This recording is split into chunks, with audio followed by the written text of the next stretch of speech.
મર્યાદા પુરુષોત્તમ ભગવાન શ્રી રામ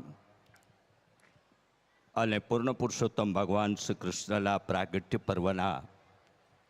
સત્ર પ્રારંભ પૂર્વે આજના ભાગવત ભગવાન પૂજન અને વક્તા પૂજનીય જિગ્નેશ દાદા રાધે રાધેનું ભાવપૂજનના સદભાગી યજમાન પરમ ભગવદી પટેલ આંબાભાઈ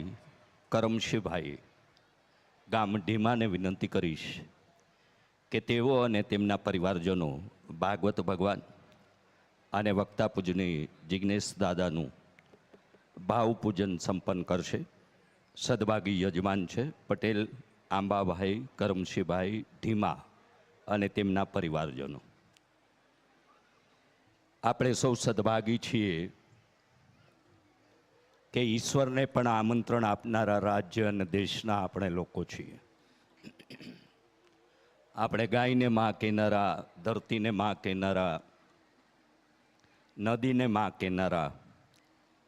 અને 33 કોટી દેવતાનો જેમાં વાસ છે, તે છતાં એ બોલી શકતી નથી, કહી શકતી નથી, એ પીડા વ્યક્ત કરી શકતી નથી. એવી અબોલ જીવની 33 કોટી દેવતાનો જે દેહમાં વાસ છે, એવી ગૌ સેવાના કાજે એટલે કે ગૌશાળાના લાભાર્થે શ્રી ઢીમણનાગ ગોગ મહારાજ મંદિર ટ્રસ્ટ તથા સમસ્ત ઢીમા ગામ ગ્રામજનો તરફથી આયોજિત શ્રીમદ ભાગવત કથાના આજે ચતુર્થ દિવસે આપ સૌને હું વિનંતી કરીશ, અનુરોધ કરીશ કે આપ સૌ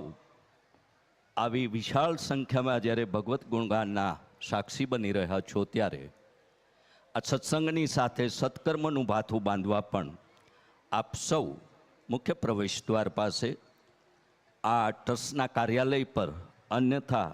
જ્યાં જ્યાં દાનપેટી રાખવામાં આવી છે ત્યાં આપની ફૂલ નહીં ને ફૂલની પાખડી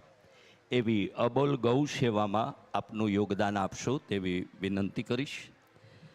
આવો તૃતીય દિવસના કથા પ્રસંગની કેટલીક યાદો આપણે તાજી કરી લઈએ અને ચતુર્થ દિવસે મર્યાદા પુરુષોત્તમ ભગવાન શ્રી રામ અને પૂર્ણ પુરુષોત્તમ ભગવાન શ્રી કૃષ્ણના પ્રાગટ્ય પર્વની ગુણગાનની ગાથા ગ્રહણ કરીએ એ પૂર્વે જે શક્તિ ભગવાનમાં સમાયેલી છે તે જ દિવ્ય શક્તિ સમાવિષ્ટ અને ભગવાનની સાક્ષાત શબ્દમૂર્તિ સમો ગ્રંથ એટલે શ્રીમદ ભાગવત, એવા ભગવાનની સાક્ષાત શબ્દમૂર્તિ સમા ભગવાન શ્રી કૃષ્ણના વાંગમય સ્વરૂપ શ્રીમદ ભાગવતના ચતુર્થ દિવસના ગુણગાનની ગાથાથી